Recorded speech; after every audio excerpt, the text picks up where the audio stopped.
प्रश्न पूछे गए, आम जनता से जुड़े हुए मुद्दों को उठाया गया, तो सत्ता पक्ष उन मुद्दों से रगड़ता हुआ नजर आया, भागता हुआ नजर आया। अगर विधानसभा अध्यक्षों की और सभापतियों की इस प्रकार की व्यवस्थाएं नहीं होती तो सत्ता पक्ष का बचाव करे नहीं दे पाई। जिस राजस्थान में कई बार राष्ट्रपति शासन देखा है, आज भारतीय जनता पार्टी की बहुमत के साथ सरकार तो बन गई है, परंतु सरकार का एहसास ऐसा होता है कि जैसे राष्ट्रपति शासन चल रहा है, जिसके अंदर राज्यपाल के पास एक चिट्ठी आती है और उस चिट्ठी के आधार पर राज्यपाल अपना शासन चलाता है, जिसके मैं भी बैठे बैठे यही सोच रहा था कहां से शुरुआत करूं और कहां से मेरी बात को अंत करूं। आज इस 8 महीने के अंदर 8 ही महीने हुए सरकार, इस 8 महीने के अंदर ये सरकार बिल्कुल फेल हो चुकी है। हर मुद्दे के ऊपर, हर जो इनने भाषण दिए, डबल इंजन की सरकार, ये सारे के सारे इंजन बिल्कुल बंद हो चुके हैं। जो धोखा इस राजस्थान की जनता को दिया है, इस देश की जनता को दिया है, इस गरीब को दिया है, ये आप सबों के सामने है। टीकाराम जी जूली साहब ने आपके सामने बात रखी, आपके ही सामने नहीं, इस विधानसभा के अंदर हमारे सभी माननीय विधायक और टीकाराम जी जूली साहब के नेतृत्व में जो आम आदमी की, गरीब आदमी की जो बात उठाई है, कांग्रेस पार्टी ने जो विधानसभा में और माननीय राहुल गांधी जी ने लोकसभा के अंदर इस सरकार को नकेल डालने की जो इन्होंने काम किया है, जो इस सरकार को बांध किया है वापस सोचने के लिए, वो बहुत काबिल तारीफ है। आज आप सब लोग विराजमान हैं। पानी की, बिजली की समस्याओं के ऊपर मेरे सभी पूर्व वक्ताओं ने बात रखी। अभी बारिश आ रही है, थोड़ी देर और तेज बारिश हो गई तो ये सभी जितने लोग बैठे हुए हैं, आपको नाव के अंदर जाना पड़ेगा। ऐसी हालत अलवर की हो रही। गांव के अंदर भी ऐसी हालत हुई है, जहां थोड़ी सी बारिश हुई वहां पूरा पानी भर जाता है। और यहाँ बरसात हो रही है और आपके नलों के अंदर पानी नहीं आ रहा। बिजली की जो समस्या है वो आप सबों के सामने है। रात भर बिजली नहीं आती है। हमारे छात्र बिजली के अंदर, अब बिजली बिना पढ़ाई लिखाई नहीं कर सकते। और दूसरी तरफ नीट का जो एग्जाम के अंदर जो लीक होता है, वो आप सब मेरे साथियों के सामने ही इस बात। तो ये सरकार ने बड़ी बड़ी बातें करी। इस चुनाव के अंदर माननीय मोदी जी, बड़े बड़े नेता आए थे और किस तरह से राजस्थान की भोली भाली जनता को सपने दिखाए थे।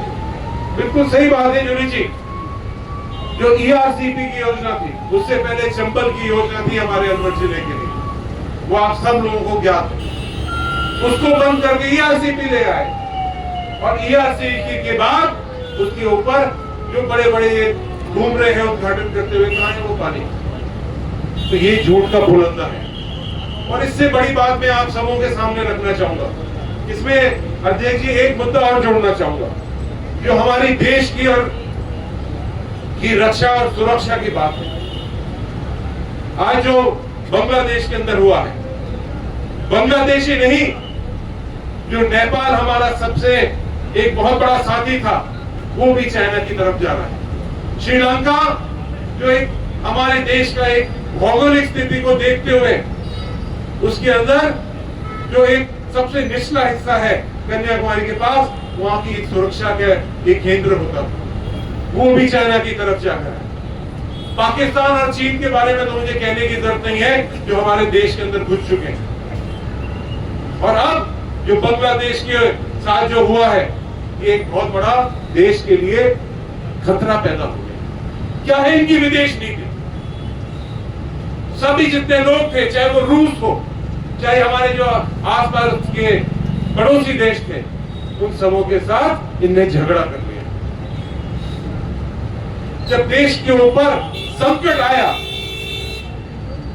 जब इस देश को लड़ाकू विमान की जरूरत पड़ी, इस देश को कारगिल जैसे जो हमारा एक बहुत बड़ा युद्ध हुआ था, उन युद्ध के दौरान जो इनके गोलों की जरूरत पड़ी, जो एम्युनिशन की जरूरत पड़ी, वो फ्री के अंदर सरकार से कह दिया था कि आप जितना मर्जी चाहे आप सामान लीजिए, डिफेंस के लिए बंदूकें लीजिए, हवाई जहाज लीजिए,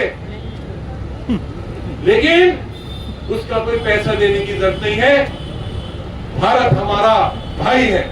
इतना लंबा है जो हमारा एक रिश्ता था, उन रिश्तों को तोड़ने का काम इस सरकार ने किया।